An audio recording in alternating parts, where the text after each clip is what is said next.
Welcome back. This is episode 211 of the Veterinary Business video show. In this episode, we'll see how to use an app to discuss images and other medical data online, and we'll hear why trust is an essential requirement for building any organisation, including your veterinary practice. We'll learn why most of your clients are likely to be visual learners. We'll hear how to shape your marketing to select clients just like your top 10 favourites, and I'll offer you my quick business tip for this episode. I'm John Sheridan, and this is the video show from Veterinary Business.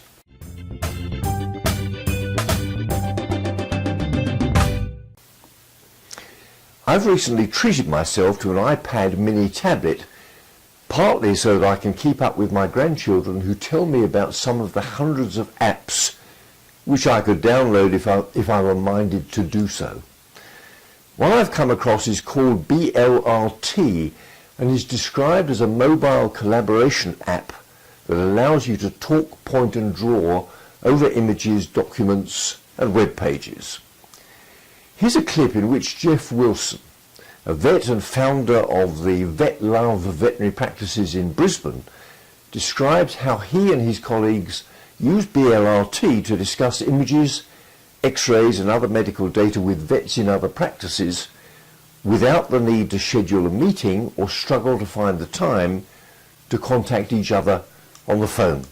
So one of the absolutely massive challenges of private practice in the vet world is that you're in and out of consultation, you're in and out of surgery, and there's very little downtime in the average working day for a vet. Because you call your colleague for an input, and they're in consultation, they get out, there's a list of messages, half of them are engaged or in another consult when they call back. Blurt just has been a phenomenal solution to that. It's a very, very good way to get multiple strands of communication. You know, getting the emotion of the thing, getting a JPEG image, getting lab results, X-rays, all of that rounded off into a very short, concise report for the colleague to then pick up when he or she is free. Hi guys, Stuart here. I've got a male neutered 9-year-old retriever here. If that case is a bit of a brain teaser or we're getting a roadblock in diagnosis, then we drop it on the Blurt platform. It goes through to all our vets through that, and we have a multiplication of the minds. So what's happening then is we're getting rid of this horrible game of phone tag that's going on. It's maximising the vet's ability to communicate, and they're getting across the emotion of the case. From a client's perspective, they're paying for one brain but getting 10 or 20 veterinary brains on a case. And I'm a bit worried about the anemia, so I can see really clearly where your concerns are, so yeah, good work. We've had such good success with sending blurts as a summary of the day's proceedings or the week's proceedings to the client, where they then get a blurt that they can replay to family members who weren't in consultation. It's improving our uptake. The owner satisfaction has gone through the roof when we use a blurt. They're excited about it. It was a client's dog that came in for surgery, and we blurted the blood results and also blurted some of the surgery, not all of it obviously, and then blurted the dog waking up afterwards, and she came in, she was blown away by the blurt and thought it was an awesome app to have. So we had Baxter come in today for a TTO procedure. This is his x-ray just before we did the procedure. Here's an x-ray of after. I want every animal going home with a blurt. If your client feels that you have an adoration for their animal, they feel safe, and blurt is a very big step in the right direction for conveying that to your client. And we're absolutely loving it. I don't think I would want to do vet without blurt now. Now let's see who's on the video show Soapbox. On the Soapbox today is Simon Sinek, author and inspirational speaker on topics such as how great leaders inspire action. Today, Simon's theme is that trust is an essential requirement for building and maintaining communities and organisations, including organisations like veterinary practices. What I love about events like these, that it's not just people coming together to hear ideas, it's that we all came here for the same reason. Every single one of us came here because we share something. We have similar values and similar beliefs, and it's the reason we showed up. We don't know each other, and yet we know something about each other. Now this is important, you see, because the very survival of the human race depends on our ability to surround ourselves with people who believe what we believe. When we're surrounded by people who believe what we believe, something remarkable happens. Trust emerges. Make no mistake of it, trust is a feeling, a distinctly human experience. Simply doing everything that you promise you're going to do does not mean people will trust you. It just means you're reliable. And we all have friends who are total screw-ups, and yet we still trust them. Trust comes from a sense of common values and beliefs. And the reason trust is important is because when we are surrounded with people who believe what we believe, we're more confident to take risks.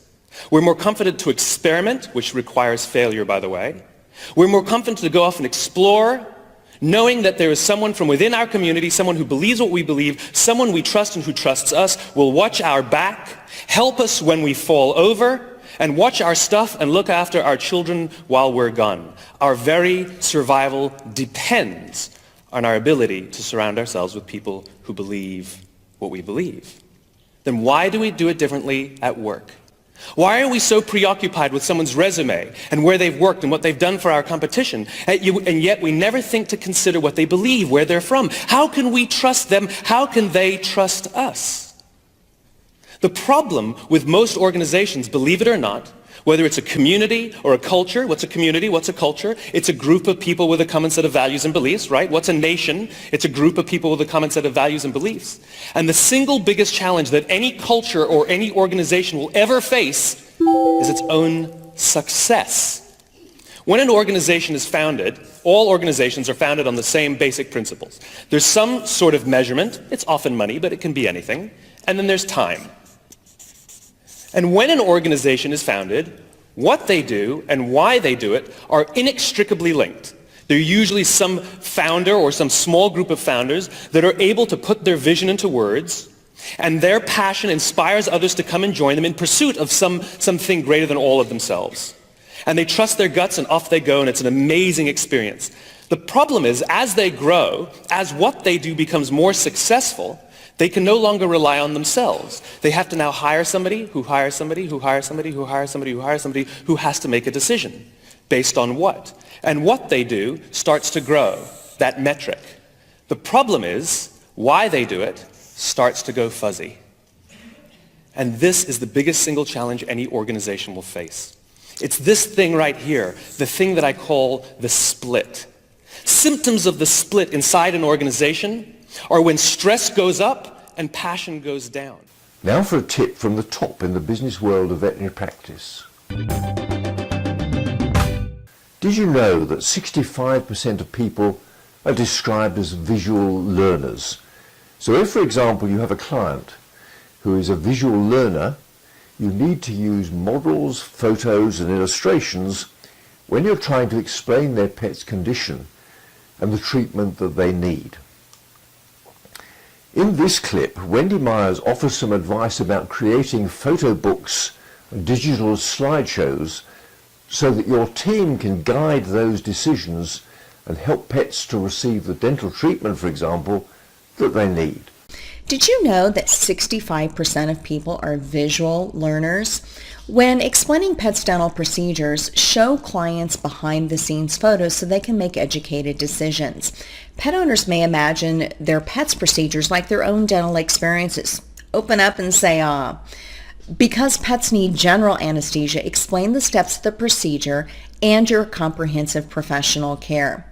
Pictures make great teaching tools, so create photo books or digital slideshows. First, print your dental treatment plan, which lists the medical services. This will be your list of photographs to take, from pre-anesthetic testing to dental x-rays. If you have computers in the exam room, create digital slideshows. Set the slideshow to be the screensaver when computers hibernate. Another option is photo books, which are available from many online vendors. Take a photo of each step of the pet's dental procedure and place a caption below it. Share the photo book when presenting dental treatment plans or let clients browse books on their own.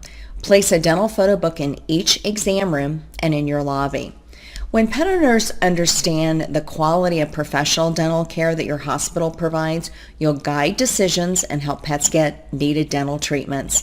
Now for my quick business tip for this episode. Think for a moment about your top 10 clients, the people who seek your advice when they have a problem with their pet.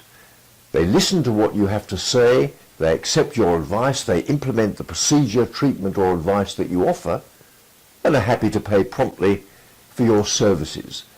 Now suppose all your clients were like those top 10. Imagine an entire client-based population with pet owners whose ideas of service are aligned precisely with what you have to offer. That's exactly what Catherine Prim did when she opened her Applebrook Animal Hospital. She consciously selected for clients who would match the characteristics of her own top 10. Here's a clip in which Catherine explains how she shapes her marketing to reflect the style of veterinary care that she offers. So the way that I arrived at my ideal client was really almost like a self-exploration of what I like to do and what makes me feel good at the end of the day of what I'm doing with my clients. If I have a client that expects me to be minimum standard of care and cheap and quick and in and out, they'll not be happy with me. I'm really not one of those people that is just someone that gives a quick shot and then the client goes out the door. I'm not one of those people that wants to take the patient to the back while the client pays their bill. I want to develop that relationship, but I know that that works for me. It doesn't necessarily work for everybody, but I tailor my marketing efforts to the people that would appreciate that. When I first opened Applebrook, I didn't have very many clients and there was a lot of downtime, and my mom and dad were there helping me. They're retired business people, but their business is more of a product sales kind of thing. So they wanted me to just see anybody that came in the door. My dad said, if they have $1, let's do it, let's get them in. But that was not really commensurate with what I felt like I was building as my practice culture. So yes, from day one I have felt pressure to perform in a way, on occasion, differently than what I felt was true to me. So what's my quick business tip? Well, it's this. Have a discussion with your practice team about the segment of the animal-owning market which you currently serve in your part of the world. Is your practice trying to be all things to all men, or do you concentrate on just one section? Have you concluded that you can't possibly satisfy the demands of a low-cost, high-volume service and a high-cost, low-volume service all at the same time? Can you really provide the self-imposed high standards of professional care to all the species kept as pets? Or would it make sense to concentrate more specifically on a specific niche in your local market? That's a decision you need to discuss with your team and then categorize and market your services accordingly. Well, that's about it for now. I'm John Sheridan, and this has been another video show from Veterinary Business. See you next time.